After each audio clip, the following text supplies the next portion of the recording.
Welcome to Business Amplified with host Kevin A. Dunlap. This podcast is for small business owners aiming to amplify their enterprises.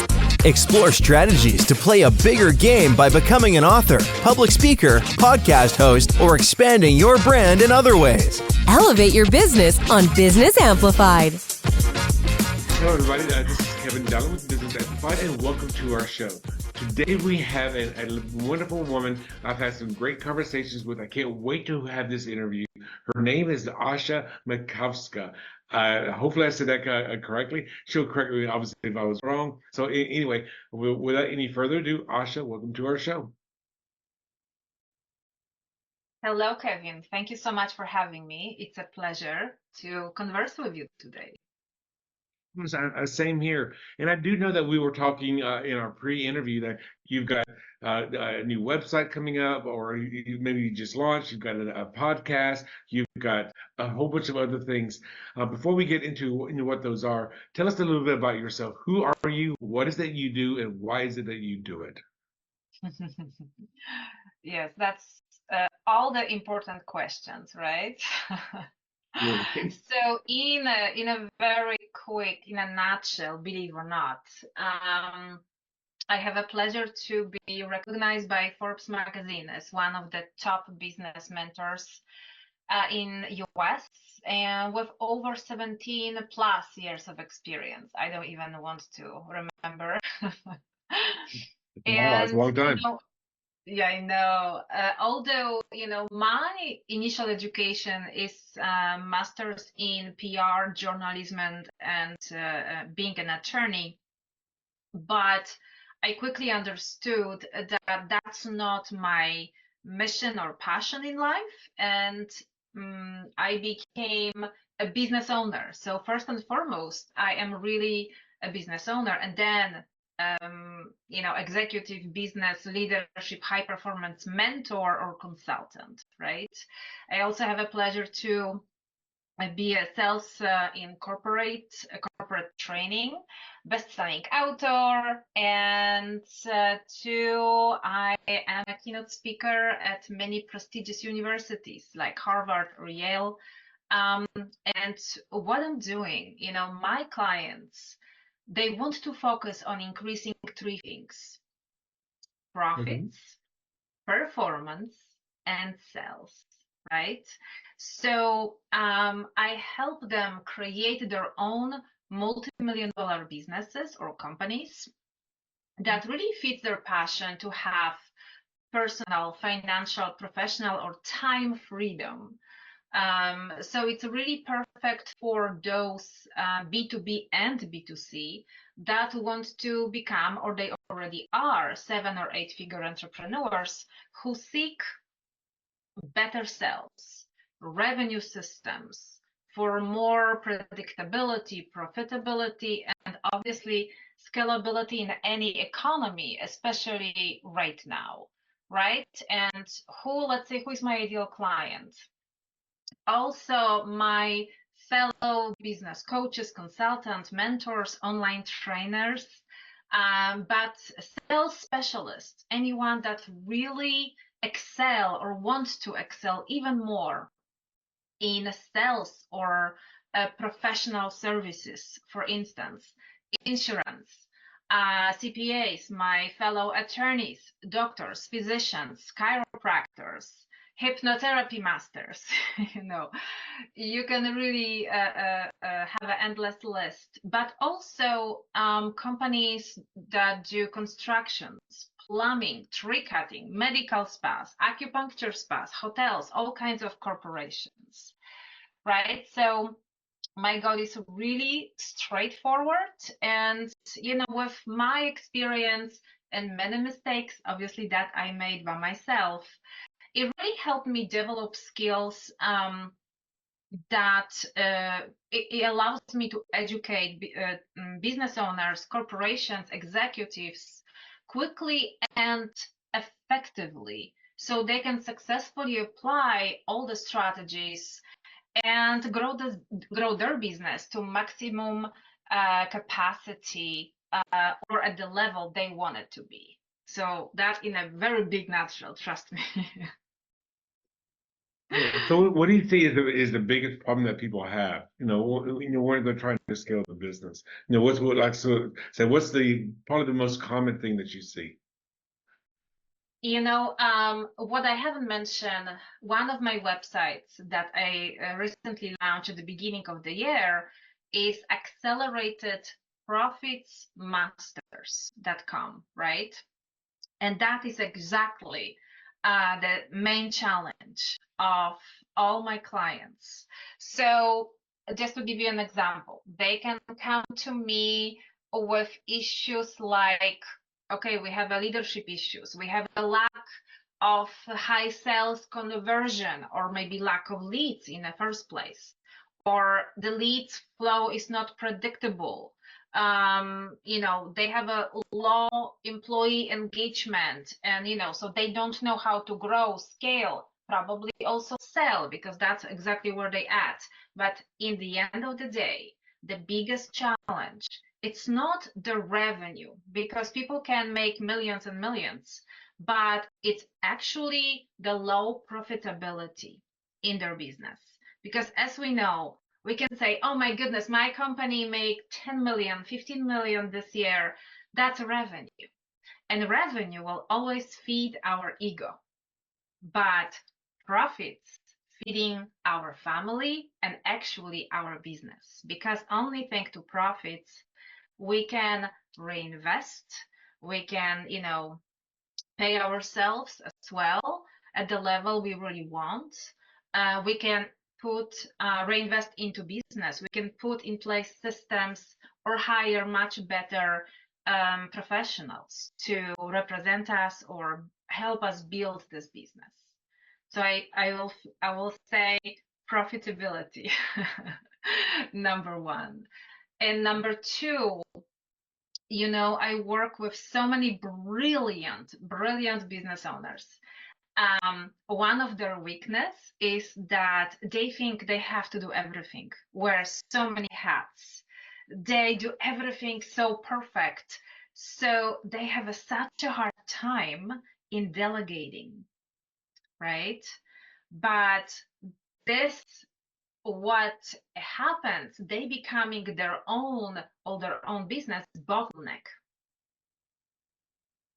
So they can't grow if they don't have a great team. Doesn't have to be employee, necessarily, especially in this economy. But if they don't have systems put in place, right, that can work when they are not there, when they are not so attached to their business or hovering around their employees all the time, right? That's exactly, lack of this will be definitely one of the top issues. I think that's enough for now. And I fully agree with you because I guess the two biggest things that I see is number one is delegation, and number two is micromanagement, where they've got to. So if they delegate something to somebody else, they're still kind of doing it themselves because they're micromanaging like every little detail of that person that they're subcontracting or hire as an employee out. And I talked about this many times in a book called Rich Dad Poor Dad, which was written by a gentleman by the name of Robert Kiyosaki. Yeah. He created the four quadrants, the E and the S on the left-hand side. E stands for employee, S stands for self-employed. Then on the right-hand side, you got the B, top right is the B for business owner, and I for investor. And a lot of people think that they're the B's or they're a business owner, when technically they're actually just an S, they're just self-employed. That's right. The whole difference between the S and the B is being able to, hey, I'm going to step away from my business, and my business is still as profitable, or even more profitable when I'm not involved. And that's the biggest mindset shift. It's like, hey, you've got to release this. You've got to hire somebody else to do those mundane tasks. You know what? Absolutely. And I have to say, when I was working with Harv T. Eker, me and my clients, we helped them put together events. It was like 3-day events for hundreds of people all around the US. It was a phenomenal opportunity to me to participate in all of that, listen in. And that completely also changed my vision, how I want to build my businesses, right? And obviously, he invited like top star keynote speakers. And guess what? One of them was Robert Kiyosaki. So that was also my first time to, when I was introduced to his opinions, his books, and he wrote down the quadrant for me on the table, and I was taken, away with so much astonishment because I'm like, oh my gosh, yes, yes, and it's so simple, right? And phenomenal, very down to earth person too. I had the pleasure to meet him at that point. So 100%, I will recommend to any business owner who is just either toying with the, idea to maybe scale or grow their business, to definitely listen to or read his books. And I will admit that I got introduced into Kiyosaki back in 2002 because I was doing an audio tape cassette tape program. This is really dating me, but this is a cassette tape program, and I bought it in like October or November of 2001. However, my New Year's resolution was to start listening to this program. So it was January 1st, 2002. I started listening to, I would name the name of the program. Again, this was on cassette tape, not CDs. CDs were that big back then. Was Personal Power by Tony Robbins. Nice. And maybe around day 10, one of the things that Tony Robbins says, like, for you to achieve any goal in your life, you have to also have a financial goal. It doesn't matter how rich you are or whatever. If you don't have a financial goal, then you can never achieve your other goals. And then he said, go out there and get a book on finances. So I remember going to the bookstore. Yes, there were bookstores back then. I went to the bookstore and I picked up Rich Dad Poor Dad by Robert Kiyosaki. I looked at the book because I had done some business stuff before. I go, no, I'm not ready for this book. Let me start with the second book, Cash Flow Quadrant. So I've never read Rich Dad Poor Dad. Even though I talk about it all the time, I've never read it. But I started with Cash Flow Quadrant.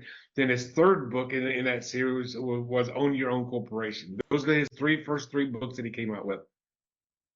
And like you said, that book changed my life. Cash Flow Quadrant was like Rich Dad Poor Dad, but for more advanced. And so that's why I never read the first book. It's like I've already learned what he's already talked about in his later books. And I will say this. Yes, Rich Dad, the Rich Dad Poor Dad series, E-Myth Revisited, and the 4-Hour Work Week are the three most effective books I think all entrepreneurs should be reading. Because one of the things that Tim Ferriss says in the 4-Hour Work Week, he breaks, if you want to really grow your business, he gave it an acronym, DEAL, D-E-A-L. And Asha's already been talking about this because the D stands for, the first thing, what can you delegate? It's the very first thing you need to do if you're going to grow your business. You have to learn to delegate. I'll go through the other three letters of the remaining three letters. E stands for what can you eliminate? What are you doing that is completely irrelevant to your business? What can you just get rid of? You're not going to delegate it because it's too inconsequential. The third thing is what do you automate? What do you put on autopilot? Either by delegating to somebody else, a VA doing it, or you use AI or something like that to go and automate for you. And then the L is not really in the business, but the thing is, it's something he feels, and I agree, is that once you have your business running up and running, what do you do to liberate? Why are you doing all of this stuff? And the funny thing is, I said, well, I've talked to somebody says, if you were making $1 million a month in profits, not revenue, but in profits, right. what are you going to do with yourself? And somebody says, well, I'll go play golf. I go, fantastic. So you're going to play golf 7 days a week, 365 days a year. Oh, no. What are you going to do? I mean, because we all want to be that busy self, and I want to work hard instead of work smart. What are you going to do with your free time? Exactly. And you pointing out a very important factor and aspect of any business, the why. right? Why why we are in business, why they start their companies. And believe or not, on one of my first or second sessions, first session will be, let's say, the first 15 minutes.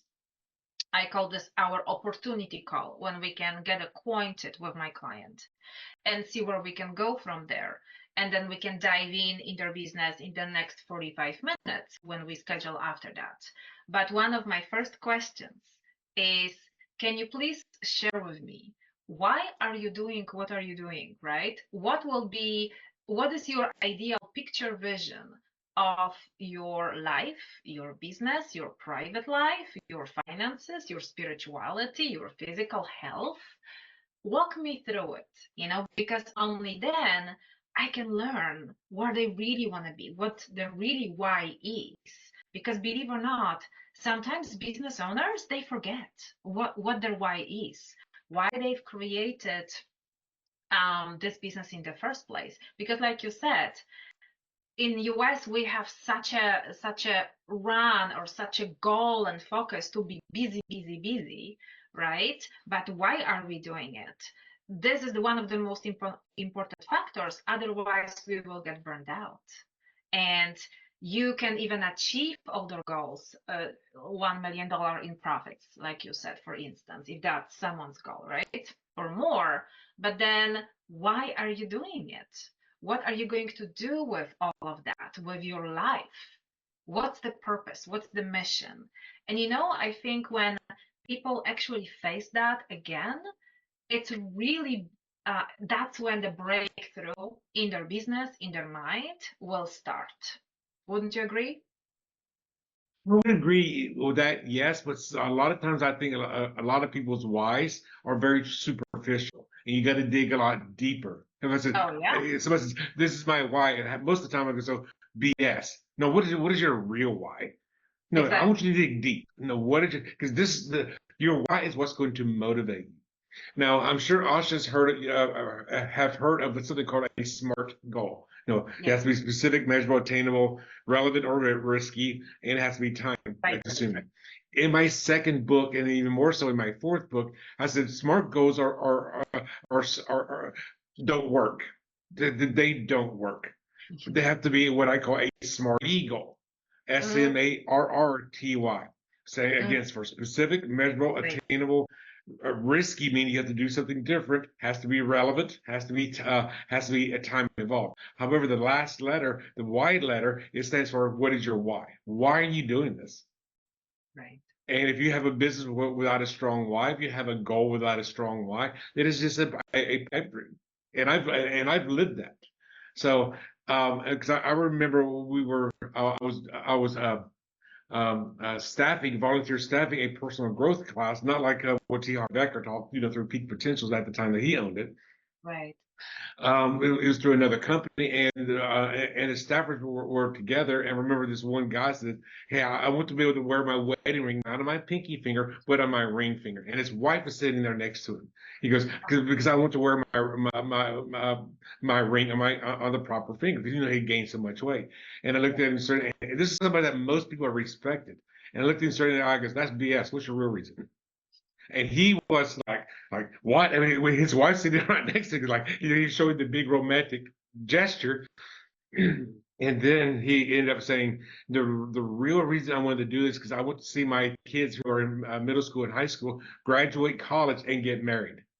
Yeah. There's your why. Yeah. Yeah. Yeah. Absolutely. I agree. And I have to always dig deeper before they will really disclose their why. It's even hard for them too sometimes because they forget. People have a Mhm. tendency to get so busy and overwhelmed with day-to-day minutia, with all the tasks, that they have no time for it.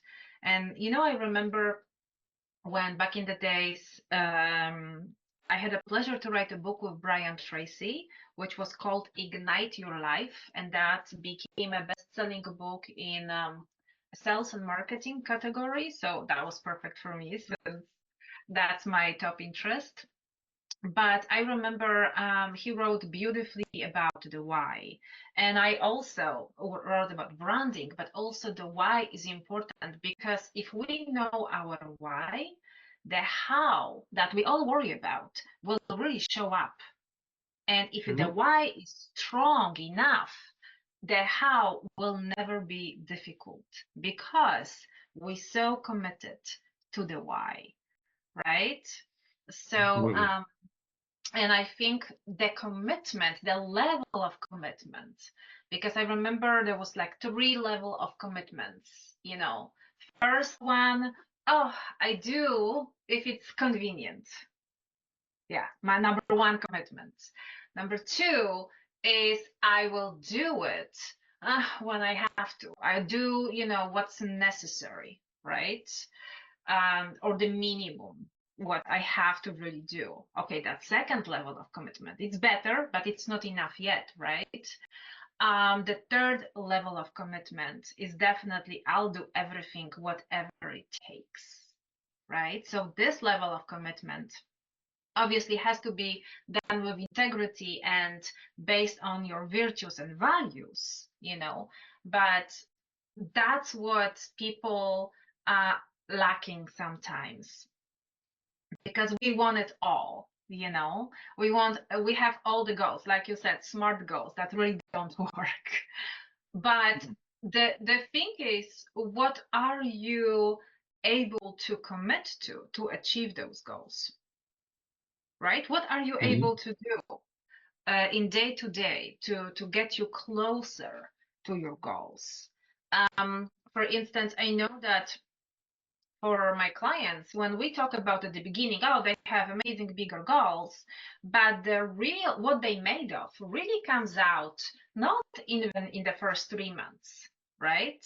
But let's say in 6 months, in 12 months, when we already get down to the reality and we have to push forward with older goals no matter what, right? Because it's, as you know, in business, in life, it's always like sinusoid. It's never, oh yeah, when I start I just take off and wee, it never happens. So that's exactly when our commitment will come in handy and the level will definitely show up. Well, and that's very well said, and thank you for sharing that. Because the thing is, if you're starting off with with a real strong reason or compelling reason, when whatever your business is, you are going to have high points. You are going to have low points. The economy is going to change. COVID is going to happen. Things, something new will always come up. You may say, hey, I'm a great copywriter. Oh, this AI thing. I mean, the thing is, you have to be able to adapt. But the thing is, if you do have that strong, compelling reason for doing it, and you've got to sometimes dig really, really deep, because Yeah. because your surface reasons may will have you, like I said, maybe a level 1 or level 2 commitment. But what is that level 3 commitment? Yeah. Something that, I mean, that will drive you, and the Yeah. fact of being willing and able to let go of the reins sometimes, Mm, giving that control to somebody else, mm-hmm. because Absolutely. you will never become a multimillionaire success by doing everything yourself. I don't care Yeah. who you are. Yeah. One of the biggest people that I respect in business is Sir Richard Branson. I think he's got 23 brands, 28 brands right now. Do you think he controls payroll and all of those companies, all the marketing campaigns? He doesn't do all that. He hired the best of the best. For Yeah. a company to grow, you have to be able to. Ironically, you have to grow, which means Yeah. which means creating different departments, which may mean, hey, you got your sales and marketing department, you've got your R&D department, you've got your whatever it is, and being able to grow. That's the only way Yeah. that you're going to be able to gain that higher level of success, and then having that Yeah. strong reason why. Maybe your goal is, hey, I want to give $1 million away to charity. Fantastic. What's your real reason? Well, because I grew up poor, I grew up because I was abused. Well, I want to help other abused people. Okay, now we're starting to dig a little bit deeper here. Yeah. Yeah. then yes, because only if you dig deeper and get out the real why, only then their true motivation and commitment will show up, right? And you know what I've noticed, let's say anytime I train, especially sales teams, right? And when I go into the company, I have to do an audit first, so to speak, to see where the gaps are, right? So then I'm able to create, so to speak, a playbook, sales playbook for them to address those gaps and help them eliminate. And obviously that has to do with increasing conversion ratio and having a different goals, probably profit margins and whatnot, right? Back to this. But what is the biggest issue? It's not even their eagerness, like, oh, we love that, the script, the trainings, but let's say what will guarantee the results? Only when they're open to change, because so many people, they want to learn, right? But then do they implement? Sometimes they don't, because their issue is right here. They are scared of change. They think, oh, I've been doing things the way I've been doing, why do I need to learn something else, right? But then I always challenge them. I always say, okay, look at your results. Are they where you want it to be, right? So, but if we dig deeper to their why, their fears of change, their fears of innovation, and then it always will show up in any company, in the best person. We all have that. It's so human. We just have to admit that, and face it. But when we have good enough, strong enough why, that is deep enough, we will have a strong enough commitment. All the fears of change, of implementation, it won't be as so bothersome and like a big roadblock on our way, right? Absolutely. Starting in 2010, I started taking a lot of personal growth classes, and even before that, when I started doing my own business, I don't remember who said this. I don't know if it was Zig Ziglar or it could have been somebody else. But I won't give you half the quote because I was only taught half the quote, so I won't give you the first half. And it says, for things to change, you've got to change. For things to get better, you've got to get better. So And I've been taking that to heart since my first business back in 1999. So I think that's when I first heard it. And so if I was, and then of course the corollary to that one is a very famous Einstein quote, which is doing the same thing over and over again, expecting different results, is the definition of insanity. absolutely. And so, I am of that philosophy, is that if I'm not getting what I want in my life or my business, it doesn't matter if it's career, money, relationships, or whatever it is. I mean, it applies to everything. Is if I want something different, I have to do something different. So for things to change in my life, I have to be open to that change. And the thing is, most people are afraid of change. That's so That's true. why they are getting the results that they currently have. Regardless of what that result is, you could be making $100 million or $1 million in profits right now, $100,000 in profits. But if that's not where you want to be, you have to do something different to get to the 2 million or to get to the 10 million. You can't keep doing the same thing over and over again. Now, you may be very effective at what you're doing, but the thing is, you have to be open to doing something new and different. Absolutely. And even with the teams, especially, let's say you're ready to grow your business, right? You're ready to have and train amazing sales team and department for your own business. Wonderful. But we always have to see who are we surrounding ourselves with? Who are we hiring? I'm being very picky when I help my clients hire their sales representative or whoever they want to call it, right? Because there are levels of sales.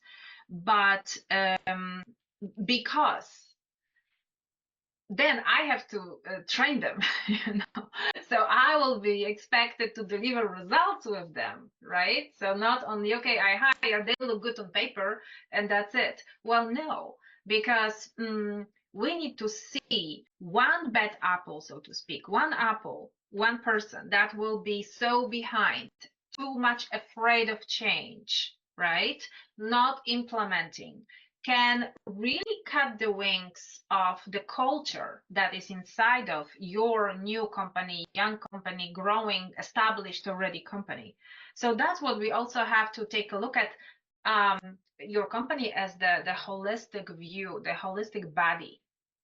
What exactly, who is not working out, what is not working. And also sometimes I know that business owners, oh, this guy is with me for so many years, I don't want to change. But then, everyone else is being hurt. Your top performers are not really at their best, right? Because they're facing mediocrity that is accepted and rewarded, right? In a sense, if person like that is allowed to still be there and not deliver on their promise, right? And everyone else has to work hard, then all the cookie crumbles, because everyone else is being okay. I don't have to try my best. I don't. So the bottom line, if we are afraid of change, actually what we can face, it's the cost of not only losing money, losing our best people, really allowing our business not to grow, right? Because we get used to something. Well, that's the biggest challenge. Well, I mean, and I get it, because a lot of times when the mediocrity is being rewarded, then that's just saying, hey, I don't have to perform. I mean, back in the day, back when I was in college, I was a bartender, and there are sometimes I worked in bars where people tip you, and and you count the tip. There was other bars you worked in that was called tip share. Everybody split the tips evenly. And then the lower, let's say the lower level bartender is being rewarded for being the low level bartender, because he or she, this is three of you guys working, that one that's not performing as well is still getting 1/3 of the share. So there were a lot of things that would come up like that I saw that I did not agree with. Absolutely. And that it's harming your performance, that is harming everyone else, right? Yes. I remember when, before I even started my own businesses in US, I became general manager of a few restaurants. And I'm like, okay, that was a time when I was working 17 hours a day. It was so difficult, but it taught me so much. One of my mottos in life, that if you want to do something even more challenging first. So I did. And I could tell, the people that I could count on, the people that show up always, the people that show up at their best of performance, right?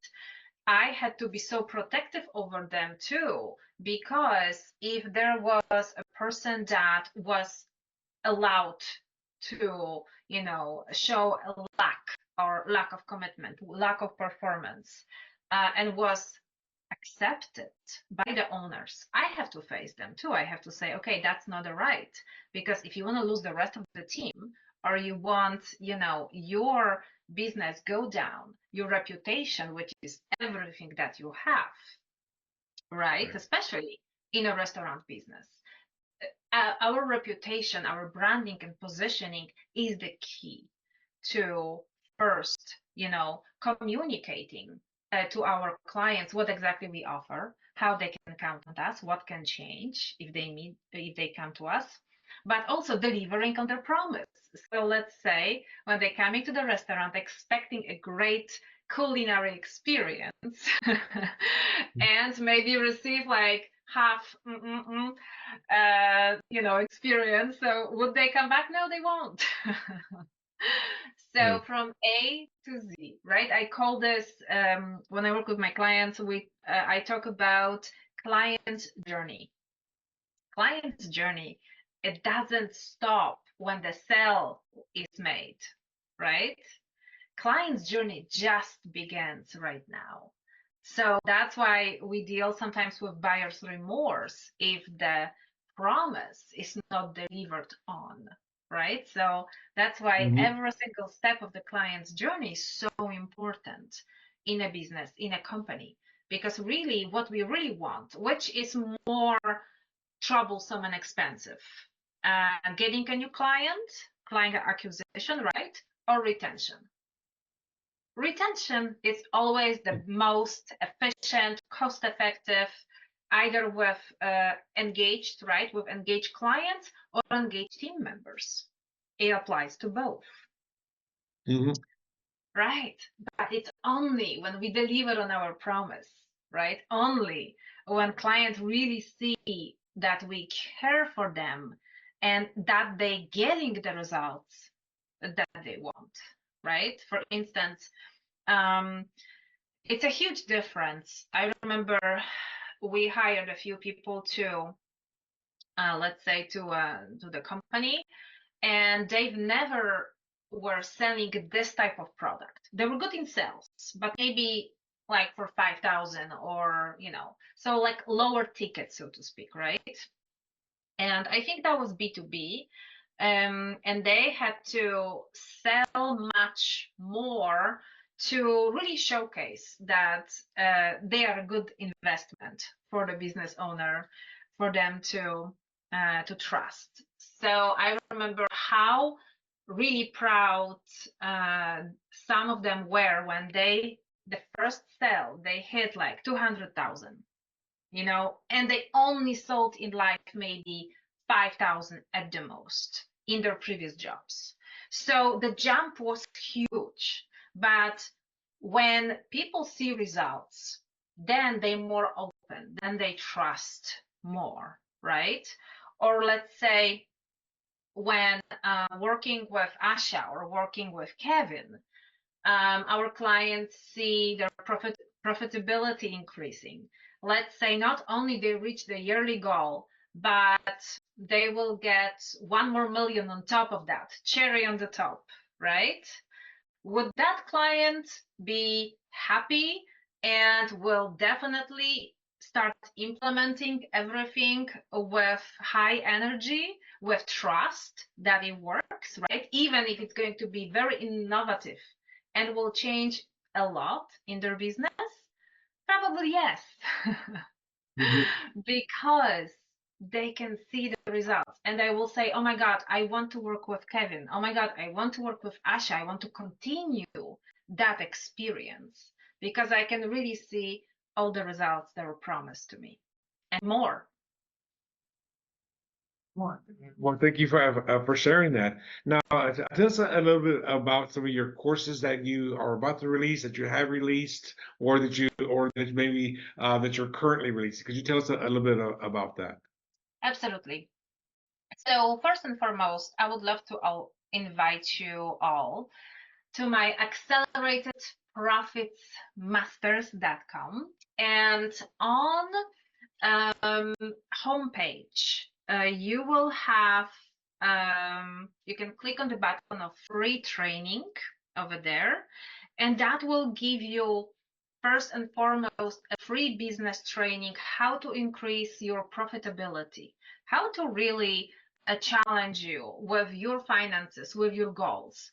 But you will also, in the first email, you will have a chance to download one of my books. The title is Maximize Profits and Scale Your Business, the Essential Master Plan to Business Breakthrough. And this is a very cool book that you will receive completely free, obviously, as my gift. were in 12 steps. I'm not going to say those are 12 easy steps, because they're not when we implementing that, but you will have a 12 good solid ideas how you can increase your business, grow profitability completely in the next 12 months to the level you really want.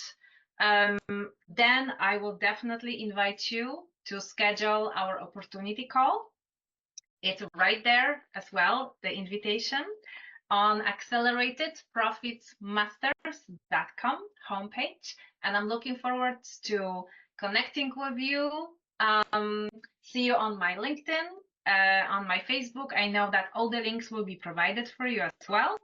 And I'm looking forward to connecting with you on the phone on our opportunity call to see where you at and what are the gaps and how I can help you.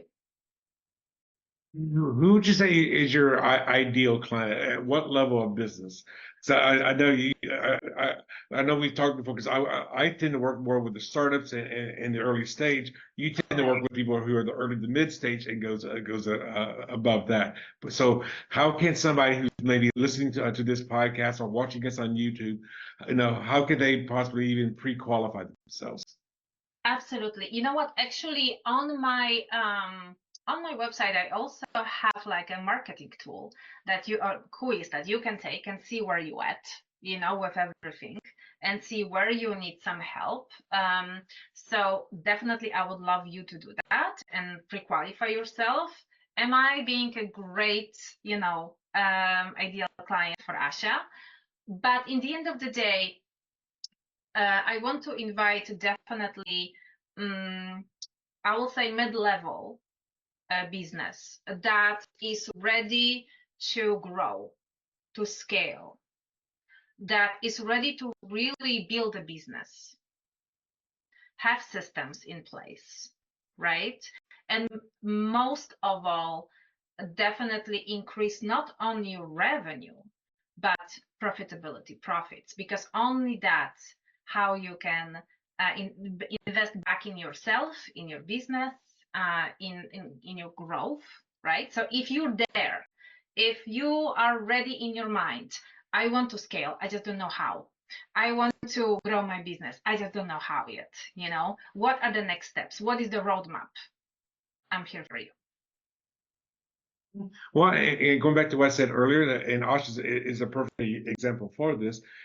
For things to change, you must change. And the thing is, you may have gone through some changes to get to where you are right now, but you may need to do some more things differently to take yourself to that next level. Now, it's not saying you're a failure, not saying anything along those lines. It's just saying, hey, what you've done got you to where you are right now, but now you need to do something a little bit different, some little tweaks to get yourself to that next level.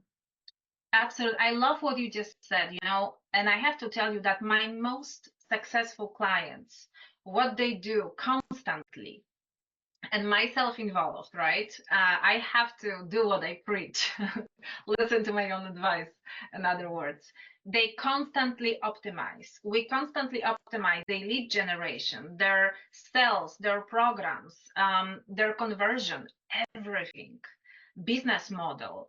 Only because when we re-innovate, rebrand, right, bring something new, especially in this economy, our clients have to see that everything that we offer is fresh, is new, is full of energy, is innovative, because only then, with their attention span nowadays, with the competition, when they see the competitive advantage working with us, that's when you are very successful and visible in front of your ideal client that wants you.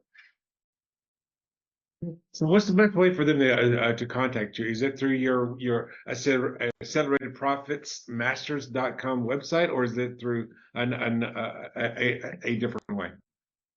You know what? Accelerated Profits Masters, that's definitely one of the best. You have also my link over there provided to contact me and to schedule appointment with me. I would love everyone to connect with me on LinkedIn, Asha Mankowska on LinkedIn. Those are my two preferable spots. And I know all the links are going to be provided for you. So anytime that is you guys listening to Kevin, his wisdom, and such a golden nugget he's sharing, remember about me. Well, yes, everything's going to be down in the show notes, regardless if you're listening to this on a podcast or on YouTube. Also, I do want to reach out and ask the audience there if you enjoyed this show and you think you might be a great guest on the show, or if you know somebody else who could be a good guest, just go to our podcast website, which is at businessamplified.net. / pre-interview. Again, that's businessamplify.net / pre-interview. There's no dash in that for a 15-minute pre-interview, so we can see if you're a good fit for the show. Otherwise, definitely reach out to Asha as well. Her LinkedIn profile is going to be in the show notes, or go to www.acceleratedprofitsmasters.com. That's profits with an S and masters also with an S. So there's two S's in there. So again, acceleratedprofitsmasters.com. Now, Asha, are there any last things that you'd like to share with the audience before we go? Yes, I think the last thing that I want to share is if you want to grow and be successful in business, please don't be scared of getting a great support. What do I mean by that? Build your teams, get your networks, get your mentors. Surround yourself with people that can inspire you, be your accountability partners, because when you're alone in business that is full of challenges and ups and downs, it's so difficult. So first and foremost, reach out to Kevin, reach out to Asha, you know how already to. If you would like, I would love you to have us as your board of directors, so to speak, as well. There's a saying out there, and I've heard this for so many years, and I'm sure Asha's going to agree with me, but there's a saying that says your net worth is determined by your network. Yep, I love it. That's right. So the thing is, this is not a one-man show or a one-woman show. This is a team show. This is a team experience. It doesn't matter if you're just starting out. You need to start getting people on your team. Some of them could be free. They could be, like you said, a accountability partner. I know I've got one. I talk to him every Wednesday. And I've had accountability partners for years. I started mine first after taking one of T. Harv Eker's courses through Peak Potentials. Nice. Is I found in 2014 a person. She's Indian and she's from Canada. And the thing is, I was living in Vegas at the time. She is in Vancouver, or she still is at the time of this recording. And for 4 years we talked on a weekly basis. Sometimes we talked twice a week. And the thing was that accountability partner, having her on my team, was by far one of the most important things. And we were free to each other. I helped her, she helped me. And the thing was, I remember she admitted to me one time, and I think we met on Tuesdays around 5:00, and and at that time we were in the same time zone. And she told me, says, Kevin, that this is yesterday at 6:00. Like, I knew I had my call with you coming up. I didn't get what I said I was going to get accomplished done, because I was so rushed to get it done, just so I could say that I got it done. And that was huge for both of us. So What does accountability partner do? They help hold you accountable. That's the point. Yeah, no, definitely. You know, and I know sometimes the CEOs that I'm working with, they are so it's difficult or challenging for them to have accountability partner, because they are expected to know everything. They're very strong, AAA sometimes, you know, personalities, because they are expected. But the moment when they actually also reach out to us and are able to have accountability, they feel much better, they perform much better, because they know not everything, they're not being expected to know everything, and you know, every single time. They can actually have the sounding board or advisor or trusted advisor or mentor to help them. But I just wanted you guys to give you some insight. When Kevin and I met in our 15 minutes, the 15 minutes, I think we talked so much. It was like an hour. It was so much fun to really chat and get to know each other. It's almost like we knew each other for a long time before. At least I felt this way. And we like, oh my goodness, it's been already an hour and not 15 minutes, right? Yeah, So, our pre-interview went a yeah. little long. Yes, I remember that. So I just, all of you that is still thinking, should I be on the show or not? Don't be afraid to reach out to Kevin, schedule you 15 minutes, that might be longer, when you have such a good bond and connection. And Thanks for tuning in to another empowering episode of Business Amplified with Kevin A. Dunlap. If you found value in today's insights, don't forget to subscribe, rate, and share the podcast. Keep amplifying your business. And remember, your success journey is our inspiration. Until next time on Business Amplified, go out there and make your business thrive.